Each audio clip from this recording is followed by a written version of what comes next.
Assalamualaikum warahmatullahi wabarakatuh, sobat entrepreneur dan para CEO yang luar biasa. Apa yang akan Anda lakukan jika Anda kehilangan 9,7 triliun? Ini yang terjadi di Nvidia. Hanya dalam satu malam, market cap-nya mereka kehilangan 9,7 triliun. Anda bisa bayangkan. Mungkin omset Anda aja nggak nyampe angka segitu. Atau mungkin sekarang Anda menyentuh angka miliaran aja, rasanya udah bangga banget. Bagaimana ketika Anda kehilangan kekayaan Anda mungkin 50%-nya, atau omset Anda anjlok 50%-nya? Saya yakin Anda akan frustasi banget. Kita ingat di periode COVID-19 kemarin, di mana banyak bisnis yang runtuh, mungkin salah satunya bisnis Anda. Atau kita lihat di kondisi 2023 yang katanya Indonesia lagi gelap, ekonomi lagi merosot. Nah, di video kali ini saya ingin membagikan tips bagaimana Anda bisa bangkit dari kegagalan Anda, meraih impian Anda, meraih visi yang tadinya Anda rasa tidak mungkin menjadi kenyataan. Yuk, simak sampai tuntas videonya. My Coach, the great online business coaching. Alhamdulillahilladzi bi ni'matihi tatimmus shalihat. Allahumma sholli ala Muhammad wa ala alihi rasulillahi ajmain. Teman-teman, para entrepreneur, para pemilik bisnis semuanya, siapa yang nggak pernah gagal? Semua dari kita pernah jatuh, termasuk saya yang berbicara. Dan kemarin, Nvidia, salah satu raksasa teknologi di dunia, mengalami kejatuhan yang luar biasa. Mereka mendapat tantangan baru dari China, di mana China bisa membangun AI yang lebih efisien, yang lebih hebat dari milik mereka, yaitu ChatGPT. Dan tidak hanya Nvidia, tapi Microsoft, Google, dan lain-lainnya. Itu sahamnya anjlok bablas. Pemirsa, saham-saham teknologi asal Amerika Serikat anjlok sejak awal pekan. Hal ini disinyalir karena melonjaknya minat terhadap model kecerdasan buatan dari China, DeepSeek. Dan kejatuhan itu diperkirakan menelan angka 16.000 triliun.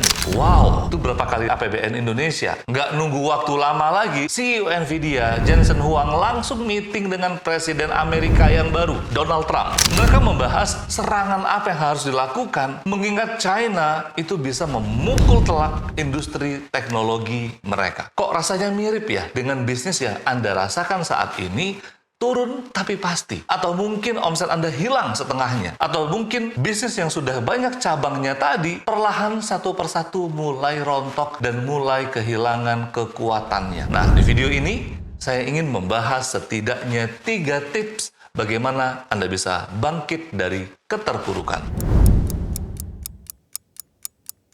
Tips pertama, yakinkan diri Anda bahwa Anda adalah pemenang. Iya, saya punya salah satu klien retail yang kami bina persis di saat COVID-19.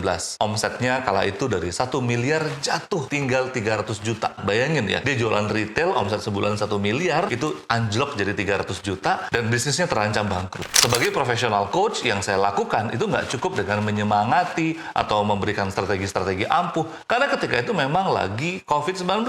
Tapi langkah pertama yang kita bangun adalah mindset. Bagaimana dia punya mindset pemenang. Bagaimana di setiap krisis pasti ada jalan.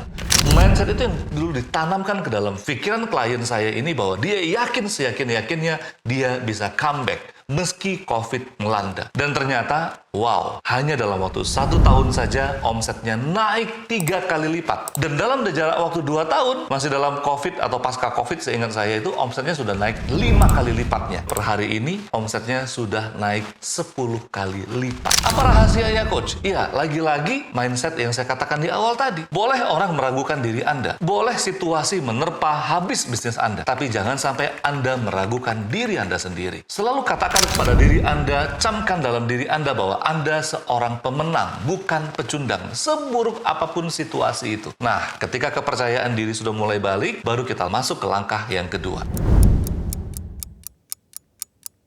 Ya, langkah kedua adalah menyusun strategi. Banyak orang yang menyusun strategi itu nggak realistis. Atau mereka terlalu realistis sehingga nggak berani menetapkan target yang tinggi. Maka dari itu, untuk menyusun strategi, saya biasanya menggunakan akronim SMART. S-nya spesifik, M-nya measurable atau terukur, A-nya achievable atau bisa dicapai, R-nya realistis, dan T-nya adalah timely. Jadi goals yang disusun itu memang spesifik. Dan spesifiknya bukan cuma sekedar omset yang Anda capai. Bagaimana operasionalnya bisa berjalan stabil dan lancar untuk mencapai omset tadi, tim seperti apa yang Anda butuhkan untuk mencapai target tadi, sehingga target itu terukur, kinerja tim Anda terukur, pertumbuhan omset Anda terukur, setiap gerak-gerik bisnis Anda terukur, dan goals goals itu bisa dicapai atau achievable. Nah, saya mau kembali ke contoh klien kami tadi yang bisnisnya retail, dari yang tadinya omset 300 juta sebulan bisa naik jadi 1,5 miliar per bulan gara-gara dia bisa menetapkan target spesifik. Iya,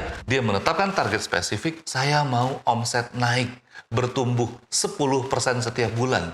Bagaimana caranya? Melalui digitalisasi, dia jualan online. Apa langkah yang harus dilakukan untuk jualan online? Dia buat indikator-indikator yang terukur. Berarti harus posting berapa kali? Berarti budget iklannya harus berapa? Timnya harus melakukan apa? KPI timnya harus seperti apa? Dan apakah kinerja tim ini realistis untuk digenjot? Atau butuh tim yang baru menggantikan tim yang lama yang amatiran tadi? Dan tentunya ada timeline kerjanya.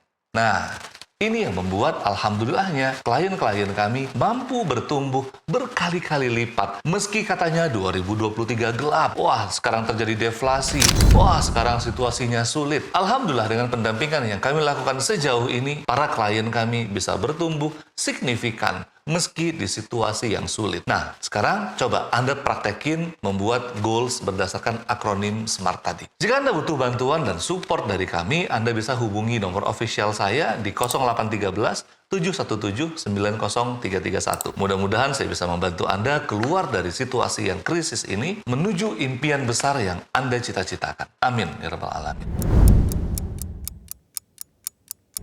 Langkah ketiga, selalu investasikan profit yang Anda dapatkan. Jangan merasa puas. Ini kebanyakan para UMKM ketika mereka dapat omset lebih, langsung mikirnya tuh beli mobil, cicil rumah, ini itu, banyak beli perabot-perabot, belanja hal-hal yang sebenarnya nggak dibutuhkan dan belum waktunya atau belum saatnya. Kembali ke cerita klien kami tadi, kami sudah membina beliau hampir 5 tahun. Dan beliau selama 5 tahun masih belum menikmati hasil bisnisnya. Iya, beliau reinvest di bisnisnya. Invest kemana? Invest leher ke atas atau invest ilmu.